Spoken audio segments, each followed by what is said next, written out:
আপনি কি জানেন আপনার সামান্য ভুলে বিধ্বস্ত হতে পারে বিমান? পৃথিবীর 250 মাইল উপরে কিভাবে জীবনযাপন করে মহাকাশচারীরা? এটিই হলো পৃথিবীর সবচেয়ে রহস্যময় ও দুর্গম স্থান, যেখানে বিজ্ঞানীরাও যেতে ভয় পায়। মহাসাগরের বুকে এত বড় সাপ কোথা থেকে এলো? আর কারোর সাথে চ্যাট করার সময় আপনি যে ইমোজি ব্যবহার করছেন, সেই ইমোজিগুলো হলুদ হয় কেন? সবকিছুই দেখবো আজকের এই ভিডিওতে। সায়েন্টিফিক দুনিয়ায় আপনাকে স্বাগতম। চলুন বিশ্ব ভ্রমণে বেরিয়ে পড়ি। বিমান ভ্রমণ কারো কাছে একটি রোমাঞ্চের অভিজ্ঞতা, কারো কাছে দীর্ঘ যাত্রার মাধ্যম। যাই হোক না কেন, আকাশে উড়ন্ত এই যানবাহন ব্যবহারে কিছু নিয়ম মেনে চলতে হয় যাত্রীদের। বিমান উড্ডয়নের কিছু আগে ফ্লাইট অ্যাটেন্ডেন্টসরা সিট বেল্ট বাঁধা, বৈদ্যুতিক যন্ত্রপাতি বন্ধ করা, স্মার্টফোন ও ল্যাপটপের ফ্লাইট মোড চালু করে দেওয়ার জন্য বারবার ঘোষণা দেয়। কিন্তু কেন বিমানে উঠলেই ফ্লাইট মোড চালু রাখতে বলা হয়? বিমানের ফ্লাইট মোড ব্যবহারের মূল কারণ হলো মোবাইল থেকে নির্গত বিদ্যুৎ চৌম্বক তরঙ্গ, যা বিমানের নেভিগেশন ও যোগাযোগ ব্যবস্থায় ব্যাঘাত ঘটায়। নেভিগেশনের কাজ হলো বিমানটিকে আকাশে পথ দেখানো। মোবাইল নেটওয়ার্ক যাতে বিমানের নেভিগেশন ও যোগাযোগ ব্যবস্থায় ব্যাঘাত ঘটাতে না পারে, তাই সব যাত্রীকে ফ্লাইট মোড চালু রাখতে হয়, না হলে এই তরঙ্গ ফ্লাইটের জন্য বিপজ্জনক হতে পারে। নেভিগেশন ব্যবস্থা বিমানটিকে নির্ধারিত পথে পরিচালনা করে। যদি এই নেভিগেশনের ত্রুটি দেখা দেয়, তাহলে বিমানটি পথ হারিয়ে ফেলতে পারে।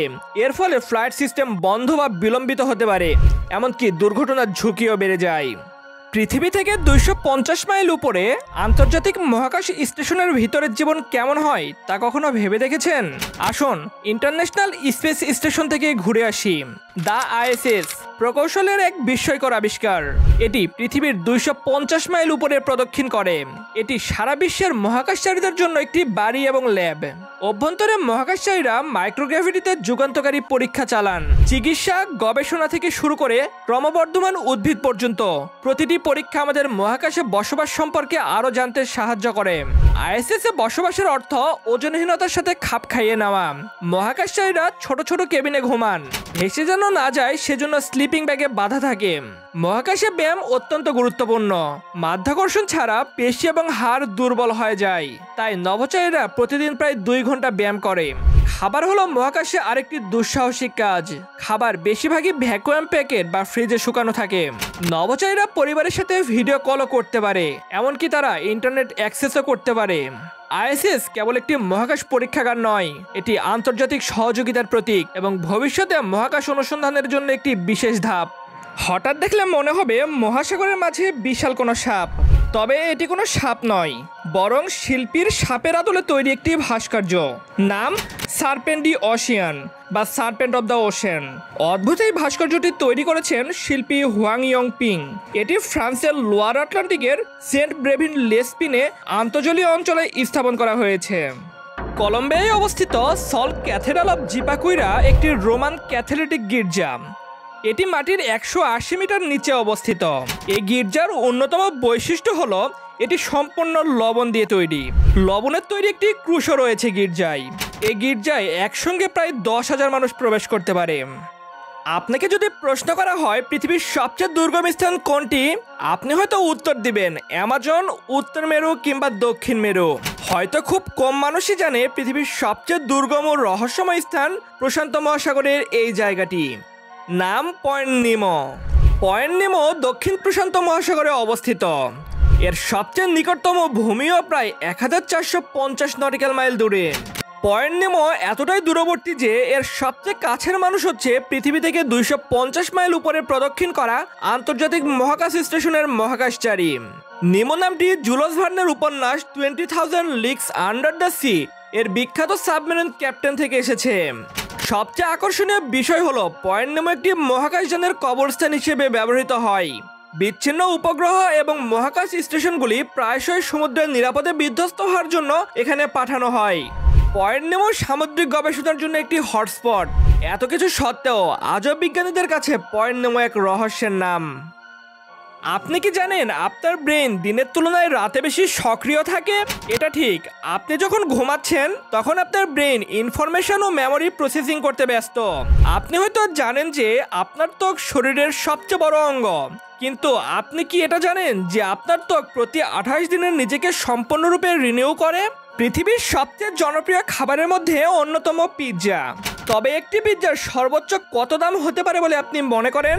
যদি বলি 12 লক্ষ টাকা, জি হ্যাঁ, লুই দ্য 13 পিৎজা এটি পৃথিবীর সবচেয়ে দামি পিৎজা, দাম $12,000।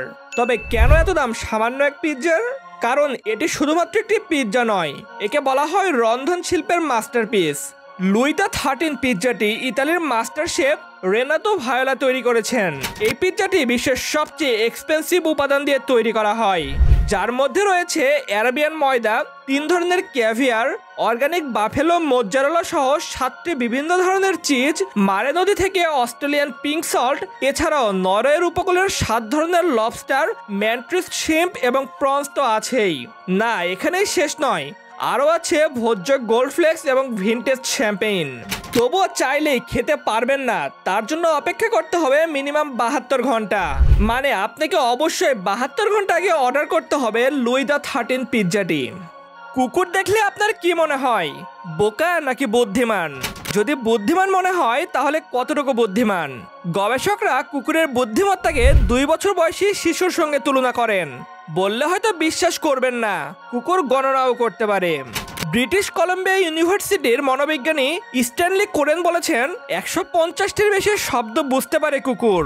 মানুষের কাছ থেকে খাবার পাওয়ার জন্য ধোঁকাও দিতে পারে অন্য কুকুরকে।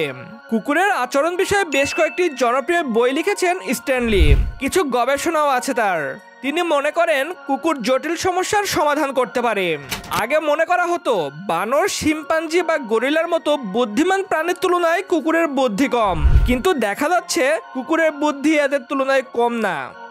আপনি কি জানেন যে শুধুমাত্র একজন আমেরিকান গড়ে প্রতি বছর 100 রোল টয়লেট পেপার ব্যবহার করে?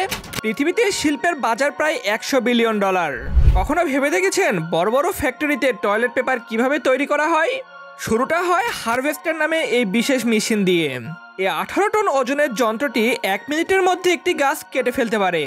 এরপর ফ্যাক্টরিতে আসবাবপত্রের জন্য অনুপযুক্ত কাঠগুলো পরিষ্কার করা হয় এবং এর মধ্যে কোনো ধাতু আছে কিনা তা পরীক্ষা করা হয়। এরপর এগুলো গুঁড়ো করে বড় ট্যাঙ্কগুলিতে কাঠের মণ্ড তৈরি করতে সেদ্ধ করা হয়। এই প্রক্রিয়াটি 3 ঘন্টা পর্যন্ত সময় নিতে পারে। এখানে বেশিরভাগ আর্দ্রতা অপসারণ করে এবং সেলুলোজ ফাইবার তৈরি করে। এ পর্যায়ে রিসাইকেল পেপারগুলো প্রসেস করার মাধ্যমে এর সঙ্গে যুক্ত করা হয়। কাঠ এবং রিসাইকেল পেপার উভয়েরই একটি মণ্ডকে বিশাল কাগজের মেশিনে দেওয়া হয়। মিশ্রণটি স্ক্রিনে ছড়িয়ে দেওয়া হয় এবং কাগজের একটি অবিচ্ছিন্ন শীটে শুকানো হয়। এই রিলগুলিকে তারপর একটি টয়লেট পেপার মেশিনে প্রসেস করা হয়, যা দিনে প্রায় 5 লক্ষ রোল তৈরি করে। বনের গাছ থেকে আপনার বাড়িতে পৌঁছানো পর্যন্ত এভাবেই তৈরি হয় টয়লেট পেপার। সোশ্যাল মিডিয়া ব্যবহারের সময় বা কারোর সাথে চ্যাট করার সময় আপনি তো ইমোজি অবশ্যই ব্যবহার করেছেন, কিন্তু কখনো ভেবে দেখেছেন ইমোজিগুলো হলুদ হয় কেন? না, এমনি এমনি ইমোজিগুলো হলুদ করা হয়নি, এর পেছনে আছে সুনির্দিষ্ট কিছু মার্কেটিং পলিসি।